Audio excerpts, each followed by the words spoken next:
వారంలో నాకు ఇష్టమైన రోజు అయితే వచ్చేసింది. అది ఆదివారం. ఇవాళ అయితే కొంతమంది అయితే చికెన్లు మటన్లు తెచ్చుకుంటారు. కొంతమంది అయితే సెలవుల కోసం వెయిట్ చేస్తారు.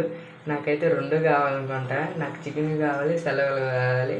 అందుకని పొద్దున్నే లేచి మా అమ్మని డబ్బులు అడిగాను చికెన్ తెచ్చుకోవడానికని. నీకు అన్నం పెట్టడమే ఎక్కువ, ఇంకా చికెన్కి డబ్బులు కావాలా, నోరు మూసుకొని ఉండు అనింది. ఇంకా సైలెంట్గా అని అనుకుని డాడీ దగ్గరికి వెళ్ళి అయితే డబ్బులు అడిగాను. డాడీ అయితే డబ్బులు ఇచ్చేసాడు. ఇంకా బండి తాళం తీసుకుని అయితే పాలు అయితే పోపించుకున్నా. ఇంకా చికెన్ దగ్గరికి వెళ్తా ఉంటుంటే రోడ్డు బాగోక స్లోగా వెళ్ళినా కూడా పాలు అయితే పోయినాయి. ఇంకా సరేలే అని చెప్పి అయితే చికెన్ అయితే తీసేసుకున్నాను.